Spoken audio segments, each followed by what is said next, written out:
que dejamos en el tiempo es lo que llevaremos puesto. Lo que dejamos en el tiempo es lo que llevaremos puesto. Un abrigo de amor, un gorro de fe, guantes de esperanza. Sean todos y todas muy bienvenidos a un nuevo capítulo del programa Tejiendo con Clara, el programa informativo de la diputada Clara Sagardía. Mi nombre es Óscar Andrade Cruz, soy el asesor territorial de la provincia del Biobío de la diputada Clara Sagardía y es un honor acompañarlos nuevamente, diputada. Antes de comenzar y recibir el saludo de nuestra diputada, le quería contar que este programa lo pueden ver y escuchar a través de distintos medios de comunicación como lo son Radio Interactiva de Yumbel, Radio Centinela de Yumbel, Radio La Sabrosita de Los Ángeles, Radio Nacimiento, Radio Nahuelbuta de Curanilahue, Radio Millaray de Arauco, Radio Millaray de Leu, Curanilahue Televisión y Pacífico Televisión, además de cada una de las redes asociadas a estos medios que se nos suman a esta transmisión. Y también hay que incluir obviamente las redes sociales de la diputada Clara Sagardía. En Facebook a través del fanpage Clara Sagardía Cabezas. En YouTube también la pueden encontrar como Clara Sagardía Cabezas. En Instagram como Clara-diputada y en Twitter como Clara-sagardía. El programa de hoy nuevamente estará marcado por la memoria, como ya lo hemos venido haciendo desde el mes de julio. Queremos que nuestro programa sea un espacio de reflexión sobre los 50 años del golpe cívico-militar ocurrido en nuestro país y que quebrantó la vida de muchos chilenos y chilenas. Además, hay que señalar que nuestras comunas de las provincias del Biobío, la provincia de Arauco y la comuna de Lota no estuvieron ajenas a las vejaciones y todo lo ocurrido durante este tiempo. Sin más y para comenzar, queremos darle como siempre la bienvenida a nuestra diputada Clara Sagardía, representante del Distrito 21 en el Congreso Nacional. Diputada. Sí, buenas tardes a todos. Estamos en un programa más sobre la conmemoración de los 50 años del golpe cívico-militar. Continuamos en estos pocos días que quedan para el 11 de septiembre, conversando con protagonistas de esos hechos que ocurrieron en aquellas épocas, como son los dirigentes del PRAI y muchos otros que ahora están en esa organización debido a lo que vivieron en aquellas épocas, pero en aquellas épocas eran personas jóvenes, activas dentro de todo el contexto social. Así que estamos hoy día con don Bernardo, que es un vecino de Yumbel Estación y al cual escucharemos sus vivencias en aquellos días y cómo pese a todo lo que ha vivido, sigue siendo una persona activa en lo social, sigue trabajando en pos del bien común y eso es muy loable. Así que estamos con una de las tantas personas que pese a todo lo que vivieron, siguen creyendo que nuestro Chile debe ser más del bien común de todos. Así es, pues ya lo adelantaba la diputada Sagardía en esta oportunidad y muy cerca de una nueva conmemoración del golpe de Estado en Chile nos acompaña aquí don Bernardo, un vecino de la comuna de Yumbel, presidente además de la agrupación de Price de esta comuna. Un orgullo, un honor tenerlo acá, pues, que nos acompañe. Don Bernardo, por favor, bienvenido. Saludos. Muchas gracias. Buenas tardes. Bueno, como dijimos, queremos conversar y generar memorias sobre este momento histórico que vivió nuestro país. Primero queremos darle la palabra a nuestra diputada para que nos comente por qué cree que es importante reforzar la memoria a 50 años del golpe de Estado. El contexto, además de lo que usted vivió durante ese tiempo, tomando en cuenta además que faltan muy poquitos días para el 11 de septiembre. Es importante no olvidar los hechos que ocurrieron y que marcaron una etapa dolorosa para muchos chilenos.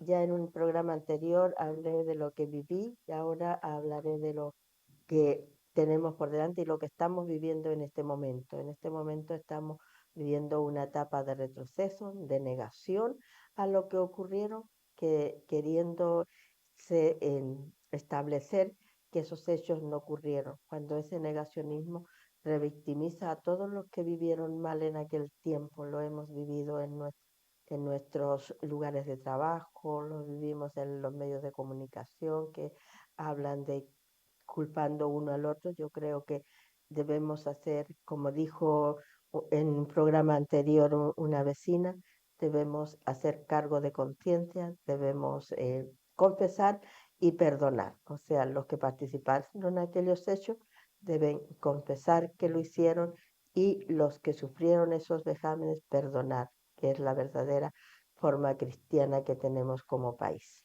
Así es, pues sin arrepentimiento va a ser difícil avanzar hacia el perdón. Don Bernardo, sabemos que usted era un joven trabajador durante el año 73. Quiero llevarlo un poco a ese contexto. Sabemos que usted fue organizador de distintos sindicatos campesinos, además, aquí en la zona. Queríamos que nos pudiera comentar un poco de sus vivencias. ¿Quién era don Bernardo antes del año 73, durante los gobiernos de la Unidad Popular, durante los gobiernos de Frei, durante Alessandro? Cuéntenos, por favor. Adelante. Bueno, soy hijo de un obrero, eh, una familia numerosa, éramos 8 hermanos, somos 8 hermanos. Eh, Mi papá no ganaba mucho, por lo tanto no tuvimos la oportunidad de estudiar nosotros.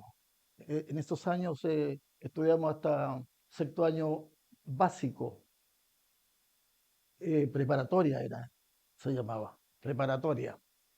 Y, y salimos a trabajar. A mí me tocó trabajar de los 14 años, e incluso haciendo trabajo en que me tenían que ayudar porque yo no podía, era muy pesado. Y dado a eso, siempre tuve la inquietud de que algún día yo tenía que estudiar, tenía que ser otra persona. Luego después era bueno para jugar al fútbol, por lo tanto nos llevaron nos ofrecieron trabajo en una industria y, y ahí empezamos a trabajar en un trabajo liviano. Luego llegaron dirigentes a organizarnos para que formáramos un sindicato. Yo fui elegido dirigente del sindicato cuando tenía 18 años y me reclutaron esa misma organización para que yo trabajara con ellos después. Seguramente tenía algunas condiciones. Y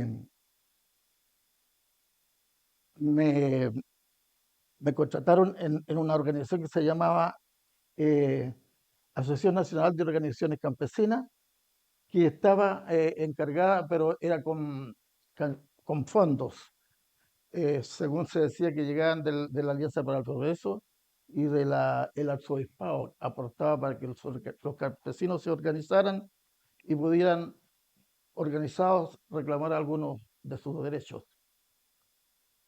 Pues es como empezamos a trabajar en eso y me tocó organizar los sindicatos en la comuna. No todos, pero los que estaban más cerca, sí lo hicimos porque nosotros no contábamos con movilización. Andábamos en bus o a pie. Era difícil la situación. Teníamos que andar escondidos en la noche reuniéndonos para que la gente pudiera ir porque en esos años los patrones no, no les daban ninguna posibilidad de que ellos pudieran prepararse. Así que logramos conseguir hartos sindicatos aquí en la comuna. Quillay, por ejemplo, de Humberto Melo, San Ramón, Los Aromos, que era Santa Sara en ese tiempo, La Guada, 2 sindicatos, Batuco, Trilahue, Pihue. Así, algunos, todos no me acuerdo en este momento, pero ya, sí.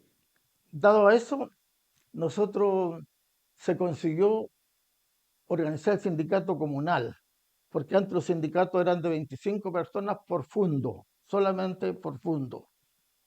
Y logramos organizar el sindicato comunal, donde ya podían agruparse todos los sindicatos y formar uno solo. Conseguido eso, se eligió la confederación, la Federación Sindical Campesina. Organizada la organización esa de Federación Provincial, se luchó por la Confederación Nacional. Ya eso dio motivo a que se trabajara por la ley de la reforma agraria. Esto fue todo en el gobierno de don Eduardo Frei Montalva. Se eligió la Confederación, se hizo fuerte, pero trabajó hasta el 73. Eso lo supimos porque yo ya no estaba trabajando en la Asociación Nacional de Organizaciones Campesinas, porque vinieron periodo de elecciones, la campaña de don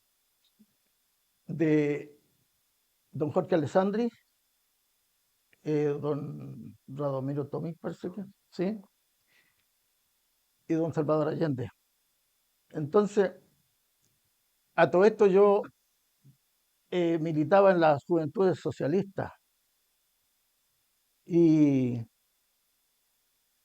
como esta asociación de organización campesina era de origen cristiano, yo era socialista, entonces me dejaron de lado poco antes de las campañas electorales. Se hizo una selección y yo ya no trabajé más porque me exoneraron. Y Por favor. sí, Sí, no, quería hacer un punto igual como para hacer el comentario respecto al tema de la sindicalización. Es un tema importante que más que nada, o sea, nutre su historia y la construye más que nada antes del 73. Y también quería ir a hacerle un pase a la diputada para que nos comentara respecto a eso, a su opinión de la sindicalización previa al año 73 y que a pesar de eso, las tasas de sindicalización de esos años anteriores al 73 eran mucho más altas que las que tenemos ahora, con las facilidades de movilización, con facilidades laborales, trabajo mucho más simple. Quería darle ahí un pase a la diputada para que nos comentara la opinión, además de la historia de don Bernardo. Sí, de acuerdo a la historia que cuenta nuestro vecino Bernardo, eh, es evidente que la sindicalización campesina y en todos los aspectos de las empresas y todo se inició en el gobierno de Frei Montalva, que asumió el año 1964 y siguió creciendo hasta, o sea, estuvo 9 años en crecimiento siempre y algo que se perdió, una de las cosas que se perdió con el golpe cívico-militar, que eliminó las organizaciones y en la constitución que está vigente ahora no les da el carácter que realmente tuviera y además estableció la libertad de sindicalización cuando en realidad debería siempre ser una sindicalización más estricta porque es una forma de ir creciendo toda la sociedad trabajadora, ir creciendo también las sociedades de profesionales y todo eso quedó muy reducido y tal es así que ahora la sindicalización en todos los aspectos es muy pequeño, más bien que en los últimos 10 años creo que ya ha estado creciendo un poco, pero todavía no va a ver mucho más porque si bien los que están contra la sindicalización creen que es para molestar al empleador, pero no es así. Solamente se pide tener más participación, tener más incidencia, evidentemente mejores condiciones de trabajo, pero mejores condiciones de trabajo te dan mejores condiciones de vida. Esas mejores condiciones de vida te dan satisfacción y te da felicidad de estar en tu trabajo y no vas solamente por un salario, vas porque amas ese espacio, amas a tu compañero, compartes y no como sucede cuando no estás sindicalizado en que vas, marca tu tarjeta, trabajas en lo que estás trabajando y te vas. Y eso ha hecho que nos convertamos en unos individualistas que no vemos lo que pasa con nuestro compañero de al lado en cambio los sindicatos se juntos en las organizaciones ayudan a los compañeros que están en alguna desventaja, tienen alguna necesidad que en esas organizaciones. Entonces, aprovechando de eso, yo insto a todas las personas trabajadoras que se unan a sus sindicatos que tengan en el lugar de trabajo, que le van a cobrar una cuota mínima, pero esa cuota sí la vale porque estás apoyando a tu grupo, a tus iguales y en cualquier momento puedes recibir el beneficio cuando más lo necesites. Como dijo ahí Marx, trabajadores del mundo unidos. Esa es la frase y la organización sindical a lo único que no les conviene es a los empleadores finalmente. Se insta a la construcción del tejido social y también lo veo como consecuencia de la dictadura militar la desconstrucción de ese tejido, la destrucción que hubo no solo de organizaciones sindicales, sino organizaciones funcionales de cualquier tipo para caer en un sistema neoliberal que es principalmente, como usted dijo, individualista, donde nos tenemos que salvar solamente con nuestra uña. Eso. Estamos conversando entonces en Tejiendo con Clara, en un especial que hemos querido desarrollar como Diputación para conmemorar los 50 años del golpe cívico-militar, donde estamos conversando junto a la diputada Clara Zagardía Cabezas y a nuestro invitado especial, el presidente del PRES de la comuna de Yumbel, un gran dirigente, don Bernardo Ramírez.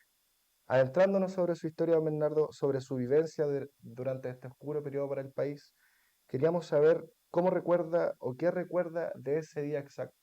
A pocos días de conmemorar los 50 años, este próximo 11 de septiembre, queríamos saber quién era y dónde estaba usted ese 11 de septiembre del año 1970. Claro, nosotros estamos trabajando por allá para Pasondo, y como a las 11 de la mañana llegó el camión a retirarnos del trabajo, a todos,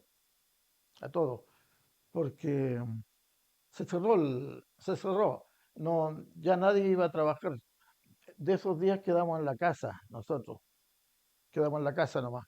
Y el día 13 llegaron a golpear mi puerta y a tomarme detenido. El día 13 como a las 5 de la tarde, más o menos.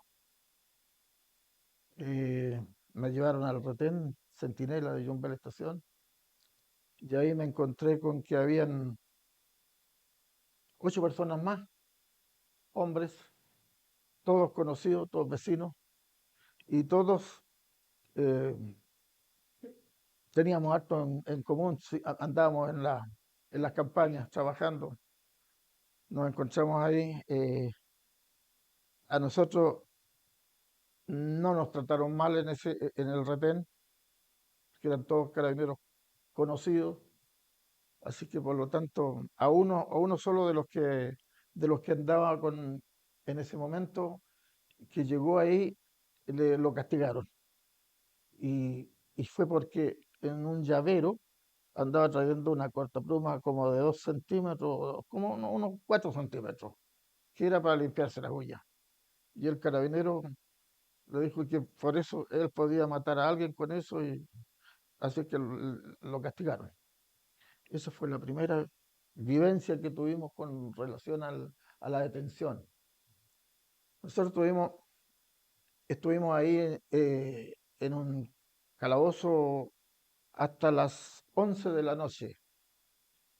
A las 11 de la noche hicieron un movimiento de tropas con fusiles y nos sacaron y nos trajeron a la cárcel de Yumbel, a los 9 más 3 mujeres. Y nos dejaron incomunicados en un cuartito como de 2 por 2, ahí todos paraditos. Y con yo era joven, tenía 28 años, pero venían con nosotros personas adultas, viejitos, gordos, algunos, con dificultades. Y así que teníamos que hacerle un espacio para que se pudieran estar más cómodos ahí.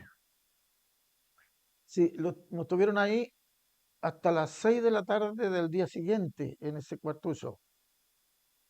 Luego hubo un movimiento de tropas nuevamente afuera y nos embarcaron en un taxibús de prisiones con rumbo desconocido. Salimos de ahí nosotros y pasó a retirar más detenidos que estaban en la comisaría. Se llenó ahí el taxibús y nos fuimos. Se llenó de puros vecinos de acá de... sí, todo era de la comuna. Resulta, en esos años, Yumbel era departamento, por lo tanto, Cabrero y San Rosendo pertenecían al departamento de Yumbel. Entonces todos llegaban acá. El bus paró frente al estadio regional en Concepción, pero surgió una orden de que pasaba para la isla Quiriquina. Así que nos llevaron nosotros a todos los que íbamos ahí a la isla Quiriquina. Ahí nos embarcaron en un remolcador. Llegamos allá, nos asignaron los dormitorios de los grumetes que en ese momento estaban vacíos. Lo habían desocupado para un caso especial. Nos hicieron dormir encima de las literas, pero sin en los somieres nomás. Al día siguiente ya no fue así. Retiraron todo lo que había y nos dejaron en el suelo. Sí. Encontraron que estábamos muy cómodos encima de la wincha, nos dejaron en el suelo. Y nosotros tratamos en lo posible de agruparnos todos los conocidos para así resguardarnos unos a otros. Todos los más conocidos nos agrupamos en un solo dormitorio. Todos los días nos sacaban a la piscina de la escuela de grumete que estaba vacía. Ahí nos encerraban todo el día. Veíamos nosotros al pasar algunas salas que estaban cerradas. Una incluso decía, cuidado, ciudadanos peligrosos, decía. No abrir sin tener por lo menos un fusilero con arma automática al frente. Y nosotros pasábamos por ahí y veíamos eso. Sabíamos que eran los niños estudiantes del MIR, de la Universidad de Concepción, que estaban ahí encerrados. Como al tercer día, se sintieron unas carreras y nosotros, por la novedad, quisimos mirar por las ventanas y salió un comando y nos dijo, el que saca la cabeza es hombre muerto. Así que nos quedamos todos adentro. Pero más tarde se sintieron un tiroteo a la orilla del mar y al día siguiente amanecieron las puertas abiertas. Eso no lo vimos, no vimos nosotros fusilar a nadie, pero eso sí que lo vimos, todos los que estábamos ahí. Pienso que a esos niños los dieron de baja, sí. Personas de izquierda revolucionaria de ahí de la Sí. Universidad de Concepción. Bueno, quería interrumpirlo igual, de todas maneras. Vamos a seguir conversando de lo que pasó ahí. Sabemos que no debe ser fácil. La isla Quiriquina tiene su historia, todos la conocemos ya, todo eso está desclasificado, es información pública hace mucho tiempo. Y les recuerdo que este programa lo pueden escuchar a través de distintos medios, como lo son Radio Interactiva de Yumbel, Radio Centinela, Radio La Sabrosita de Los Ángeles, Radio Nacimiento, Radio Nahuel Buta de Curanilahue, Radio Millaray de Arauco, Radio Millaray de Lebu, Curanilahue Televisión, Pacífico Televisión y cada una de las redes sociales de estos medios.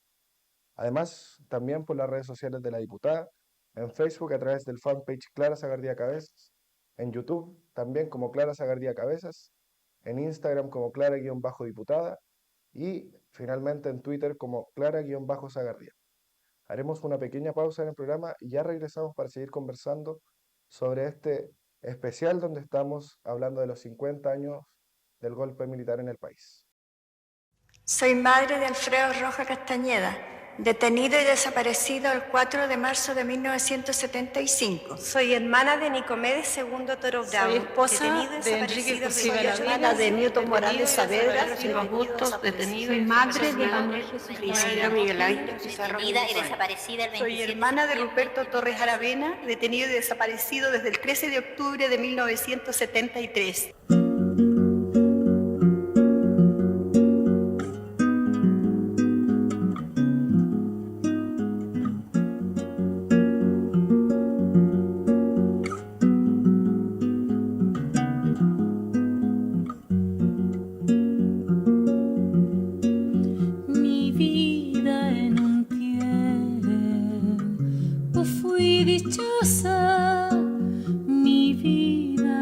así, hablarán mis días, mi vida así, hablarán mis días. Mi vida más llegó la desventura, mi vida perdí lo que más quería. Mi vida en un tiempo fui dichosa. Me pregunto constante, ¿dónde te tienes?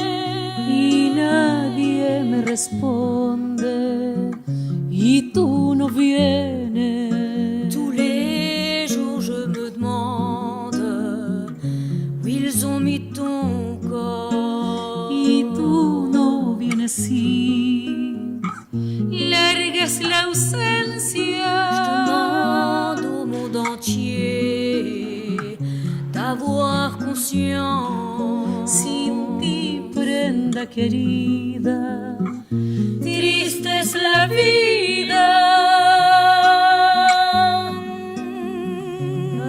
Ay, ay, ara.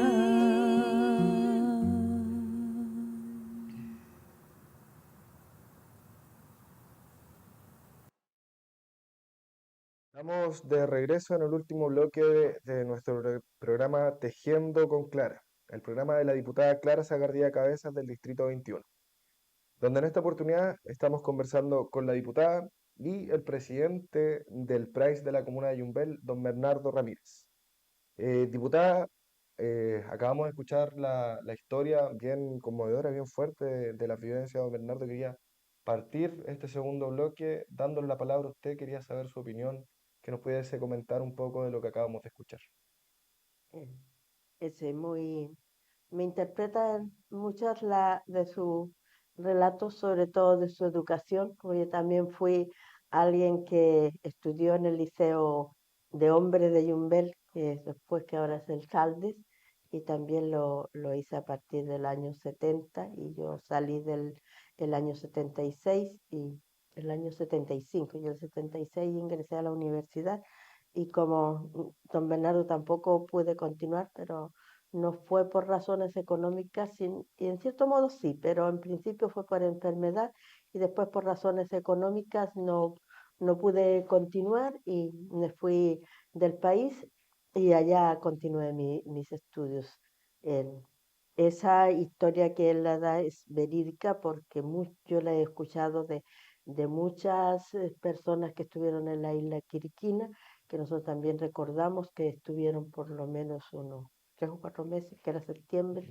Empezaron a llegar cerca de la Navidad muchas de esas personas. Algunas llegaron cambiadas en su contexto, de su personalidad. Muchas personas siguieron siendo con las ideas que tenían y otros ya no querían saber de la política, como siempre pasa.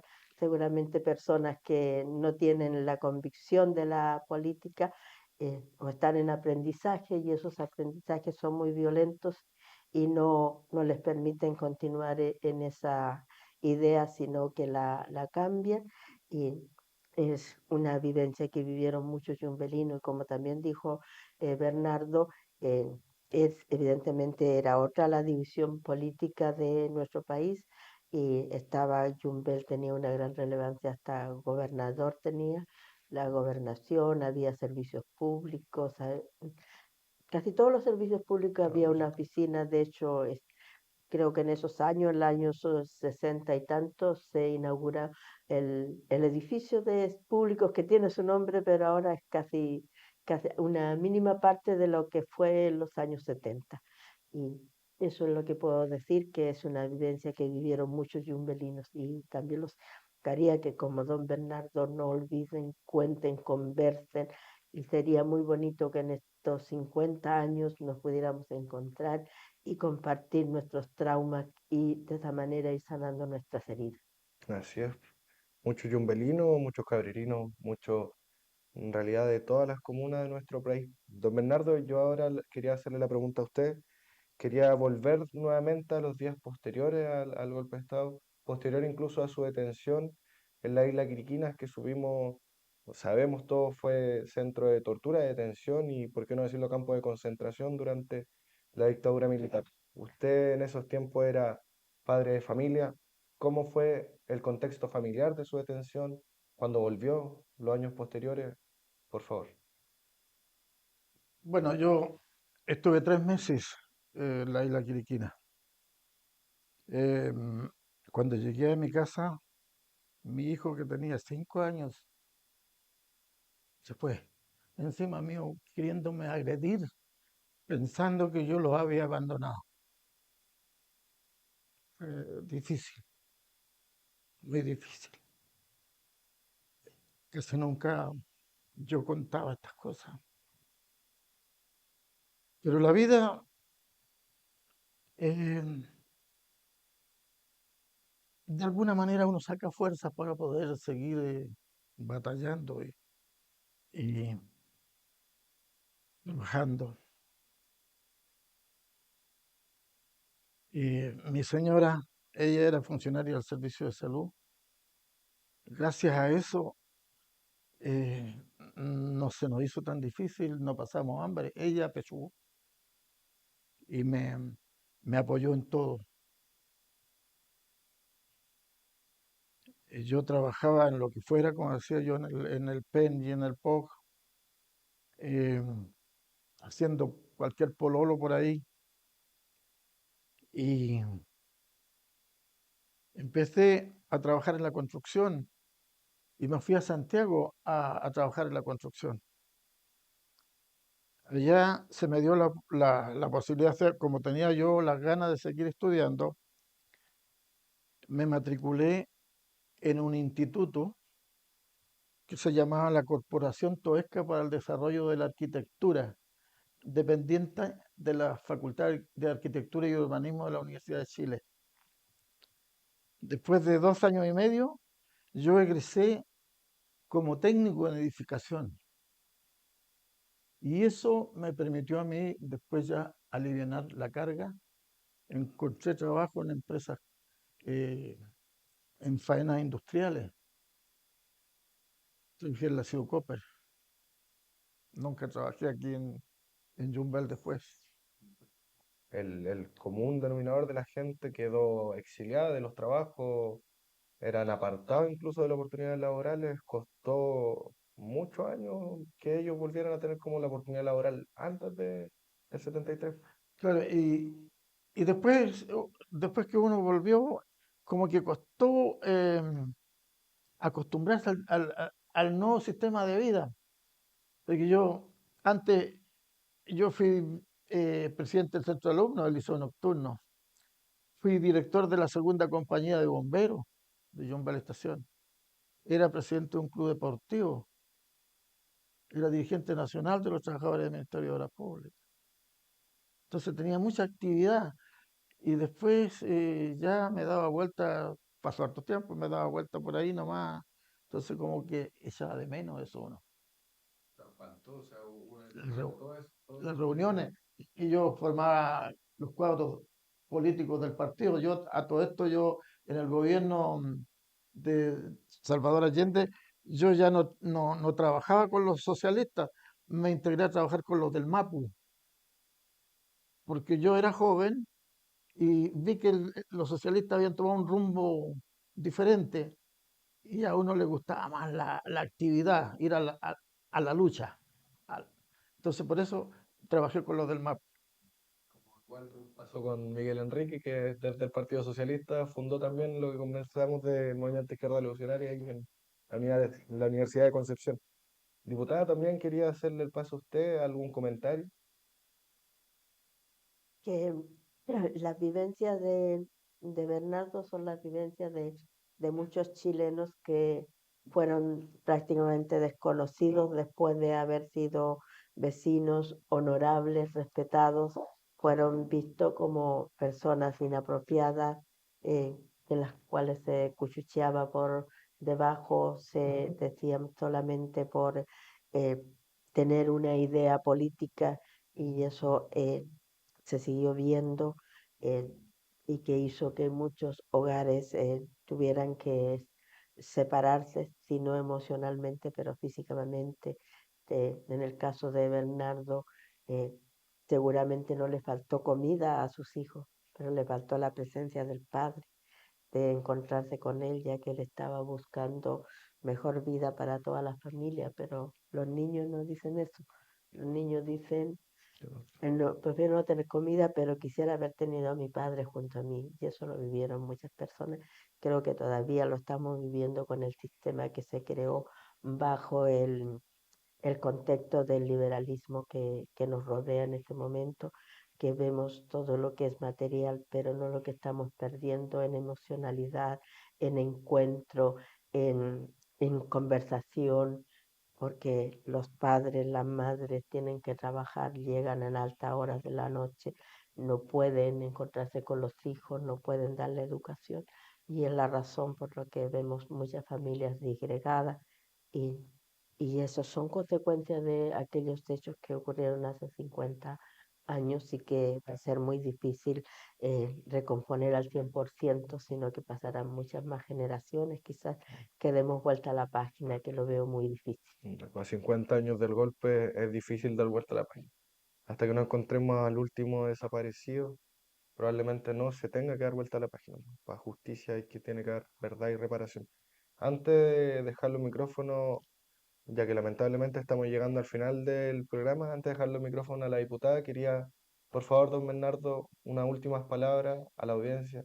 Sabemos que esto fue un proceso también de revictimización al contar su relato, pero agradecemos mucho su fortaleza, ya que en tiempos donde pareciera que algún sector quiere reescribir la historia o contar una verdad distinta, esto de las personas que estuvieron esos años eh, cobra mucha más relevancia escucharlo desde sus propias bocas. Por favor, don Bernardo, unas palabras de despedida al público, a su audiencia. Bueno, yo quisiera aprovechar la oportunidad para hacer un llamado a todos los que fueron eh, presos políticos, que se acercaran primeramente a la organización que tenemos nosotros como PRAI. La verdad es que el PRAI no es un movimiento político, sino que es una reparación de salud, es un programa de salud. Pero sí, todos los que estamos ahí estamos porque fuimos en algún momento dirigentes políticos de diferentes tendencias, pero todos pasamos por una situación difícil. No sé si en este momento yo veo como que las cosas nos están dando, el país está muy dividido, eh, los contrarios al gobierno de Salvador Allende eh, están tratando de que esto se olvide y que, bueno, los chilenos somos olvidadizos, pero los que sufrimos estas violaciones de derechos humanos no lo vamos a olvidar. Eh, Espero yo que en un tiempo no lejano se haga justicia, porque no habiendo justicia no puede haber olvido, como decía la señora. Todos tenemos el mismo pensamiento con respecto a eso. No podemos olvidar lo que ha sucedido eh, a nivel nacional, a nivel de familias. Nosotros, las familias sufrieron mucho. Eh, yo siempre he pensado que la verdad nosotros no sufrimos tanto como creo yo que sufrieron las personas que quedaron en la casa. Yo, mi mujer, mi hijo, mi madre, mi padre, creo que sufrieron mucho. La ausencia mía porque no sabían si uno volvía o no. Yo creo que la situación fue muy difícil y espero que haya verdad y se encuentren por lo menos las osamentas de los que están desaparecidos, para que haya por lo menos, si no justicia, conformidad para los familiares que perdieron sus seres queridos. Justicia, verdad y reparación. Y no repetición, esa es la clave. Bueno, quería igual despedir este programa. Quería dejar el micrófono y la palabra a la diputada Clara Zagardía. Un gusto nuevamente haber compartido el programa. Diputada.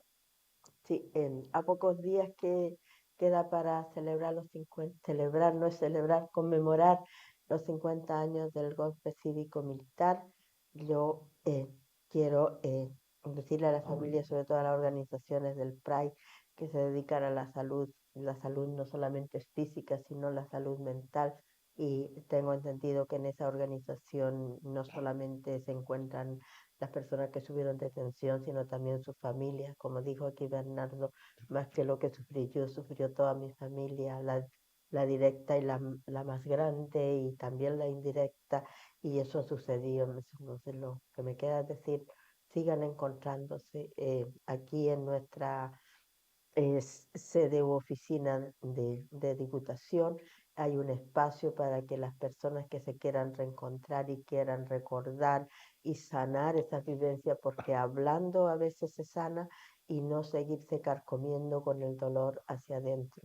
Y el encuentro es lo que tenemos que ir, aunque la división es grande que es ahora, pero siempre lo que queremos que crezca nuestro país debemos de instar a todos hacia la unidad, hacia el objetivo común, que es de encontrarnos y de ahí buscar las soluciones a todas las cosas, ya que peleándonos y negando los hechos que ocurrieron no es la panacea para salir adelante, sino es seguir sufriendo y los rencores y las tristezas que hemos tenido. Es cierto, no vamos a recuperar a aquellos fallecidos, no lo vamos, pero podemos por lo menos saber dónde se quedaron nuestros deudos que fueron desaparecidos solamente por pensar diferente a quienes se tomaron el poder por la fuerza.